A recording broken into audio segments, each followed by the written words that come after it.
first time I heard the term dominant gene was from an interview with Malcolm X. He said the white gene was recessive and the black gene was dominant. And he used that to argue that the white race was inferior to the black race. Malcolm X was a challenge for a lot of people. I remember thinking it felt like he was calling my parents a couple of blue-eyed white devils. I was a little upset.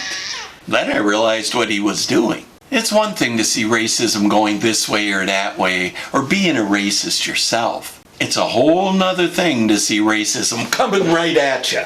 Gives a person a fresh perspective. So, while Martin Luther King was appealing to the white man's better angels, Malcolm X said, piss on the white man. We'll do it ourselves. They were the yin and the yang, the liberal and conservative. And together, they helped bring about the historic civil rights acts of the 1960s. But things weren't as successful when it came to integration. Even today, when racism is a fraction of what it used to be, the separation between white and black America is ridiculous. And that separation can lead to ignorance, and not the good kind either. So what is it? Do we not like each other? When we have the chance, we tend to get along great. If anything, I see a lot of mutual respect. In fact, growing up in Milwaukee in the 1970s, black people were always considered the arbiters of cool. If a black person liked you or thought you were cool, you were in. White people always want black people to think they're cool. That's why some white guys get to talking all black whenever they're around a black person. It's the white guy's way of saying he's down with his homies. Black guy's like, gee, I forgot I was black there for a moment. Thanks for reminding me. So why are we still so separate when there's so much fun to be had? A number of reasons. There's the history, that feeling of one group owing another group.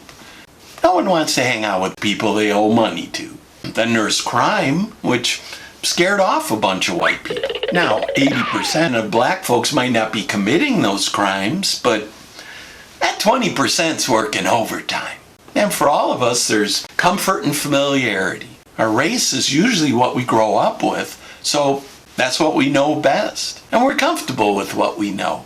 The unknown can be a little scary at times. Lots of cultural landmines we might step on. But the unknown is also an opportunity. Those moments when we connect with people very different from ourselves and maybe learn something new are some of the best moments. So why the continuing separation? I think for white people, a part of why we're still apart is the fear of the dominant gene. Contrary to popular belief, there are only 3 different races on the planet: Negroid, Caucasoid, and Mongoloid. Black, white, and Asian. And every one of us is a mix or variation of one or more of those 3 races. And Malcolm X was right. The white gene is recessive, meaning very weak and vulnerable. So is the Asian gene. A recessive gene is a gene that can be masked by a dominant gene.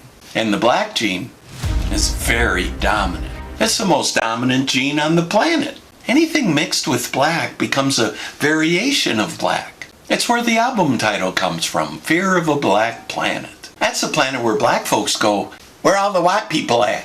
Where'd they go? I know we had our differences, but I don't want them to disappear. I mean, what the hell? Damn it, Muffin!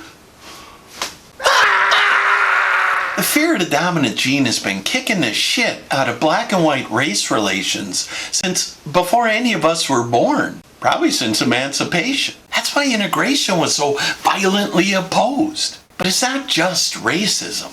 It's race, and there's certainly racism, but there's also a racial vulnerability here that black folks don't have to deal with. In fact, white people soil themselves when they meet a black person now, because they're so intimidated by the dominance.